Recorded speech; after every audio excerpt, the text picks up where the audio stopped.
It's 11 minutes past 11 on show 111 of the Coffee at 11 show. I'm delighted to have you here and thank you for your company. Delighted in particular to have our very special guest zooming in from England today, and that is Limerick native Ger White. Ger, say a quick hello. Cheers with your coffee mug. Hello, I made a special coffee mug, takeaway coffee with Ger on it. Looking forward to the show. It's going to be light and breezy and very manifesting. I'm the luckiest person in the world. I really consider I am so lucky. And my mother and my father loved each other a lot, and they were both, my mother wrote poems and my dad wrote, actually hadn't written a poem at that point. And my grandfather was a storyteller, and this house was in the middle of the mountain. It hardly had a road to the main road, but they still had a rambling house even there, and the neighbours would call even there to listen to my grandfather tell stories. My grandfather was, it's fair to say he was illiterate. It's not a secret. He couldn't hardly read or write, but he could remember every story his father had told him and then repeat them to his children. So then that was happy days for 6 months. And then 6 months after that, my dad moved over to a farm over in Glenbone, which is closer to Glen. And it was on a wet and rainy day on the 25th of April, 1959, a very sad day. So he had bought a farm and he moved his wife and 4 children over. And so then we lived in Glenbone, and the day he moved, or the week after he moved, he wrote a poem called, I think it was The Home I Left Behind. So that was a kind of a first introduction to the idea of writing a poem as a way of getting over a loss, or as a way of integrating or processing a change. So that was happy days still in the new home, and my mom was a very happy woman. She sang every day. And then when I was 3.5, she kind of didn't sing no more. She sings in another world now. So still after all these years, it's a bit of a hiccup. Because I was born so long ago, you won't believe this. I went to national school. It was a 2-room school, and we walked there every morning, and we picked up the neighbours along the way. So by the time we got to school, there was 6 or 8 of us along the road holding hands, walking over the road to school. And it was a 2-room school, so I was 4 people in my class. There was 2 people in one of my sister's classes. I think 6 might be one of the larger classes.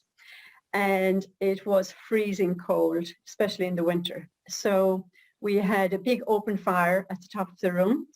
And then we brought in, we were poor. We had, we had basic food. So we brought in a Nash's lemonade bottle, and we'd fill it up with tea, and we'd put we'd roll a newspaper cork on it to make a cork.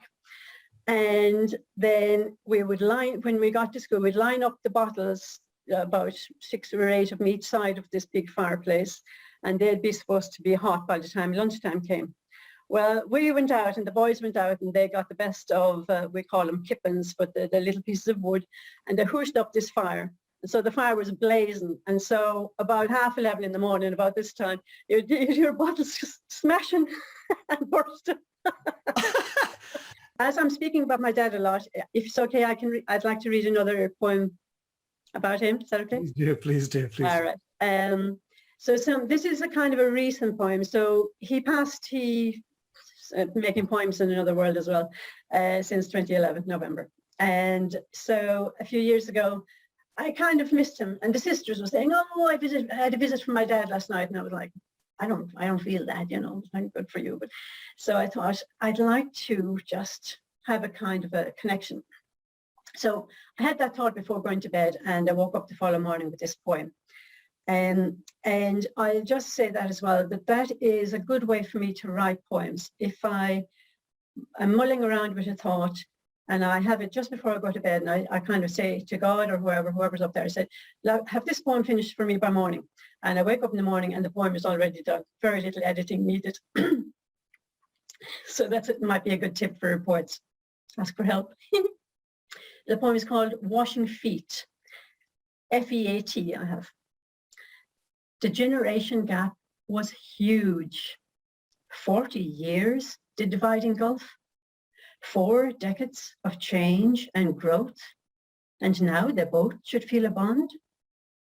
They felt space more clearly than ties. Sometimes when working together, they tried to converse, to banter, but 'twas hard. In separate worlds, they stayed apart. One night at the end of a grueling day of heat and midges and turning hay, he sat on one of the few supporting seats and surprisingly asked, "Would you wash my feet?" Surprise at this she surely felt, which looking to his eyes did melt. Flustered by this strange request, she got basin, towel, and did her best. Still wondering if she'd heard right or not, she mixed the waters, cold and hot, got a towel, soap, and placed them on the floor beside the basin. He was calm, tired. His feet were bare. She placed them in the basin with extra care. She'd never seen his feet before, though living together for a decade or more. Those feet were heavy. Look at those veins and the precious blood which they contained. She daren't look up, just go with the motion. There's plenty to do with her towels and basin. She gently followed the line of his bone. It took her down to toes, not shorn. With every touch, she understood, more than language ever could. Each bruise and mark revealed the strife with which this man embraced his life. Her small hand traced another vein. Was this the man from whence she came? How come before she never noticed? They shared the same amount of toesies. His second toe curved in divinely. Ooh, she thought, just like mine do. But the size of his foot, 12 inches or so, she wonders, is this the size my feet will grow? You're taking your time, he says quite kindly. She wiped a foot. She looked up finally. The love they shared as their eyes did meet will keep her forever washing his feet.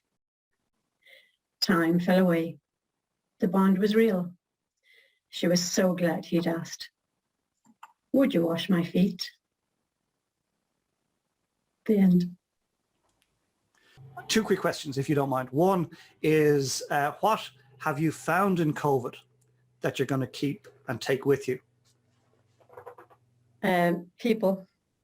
I found talking with people and on this Zoom thing like this, and also just slowing down as well. I mean, we were running at an amazing speed. You know, drop a child off in the morning, say goodbye, quick bye, come back and collect her, go and collect her again, go home and have dinner. It was manic. It was time to slow down and find out who we are, what have we to say, what do we want to bring to the world, and let's just connect.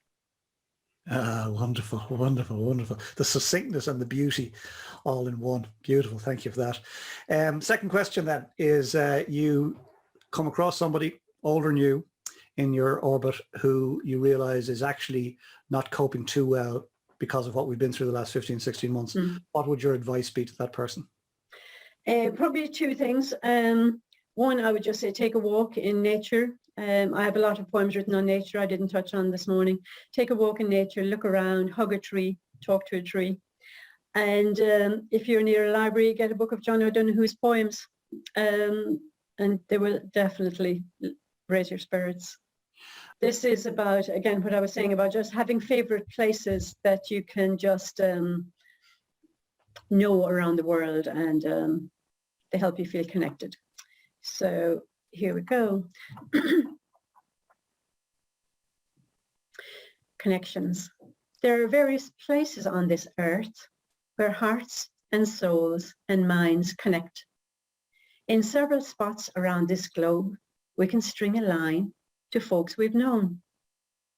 One such is Lourdes near the Pyrenees, where races of all kinds go on their knees, where crutches are left and people walk tall, where prayers go straight up, no bending at all. Another I've known is outside of LA, up near the mountains of Sierra Nevada. An Indian burial ground marks out this place, which is saturated in love and joy and grace. And then there is Tara, unique Celtic land, with its green rolling hills that Stone Age folk had planned. That church in the corner, hugged close to the soil, will soothe a lost soul who would pause there a while. As life passes onwards, I notice some more. And recently by the sea, on this subject, I scored. Found that connection beneath twinkling stars, a meeting of universes, just where we were.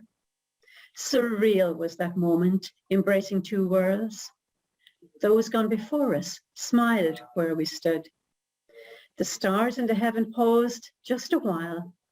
Life here and life yonder were two lips of one smile.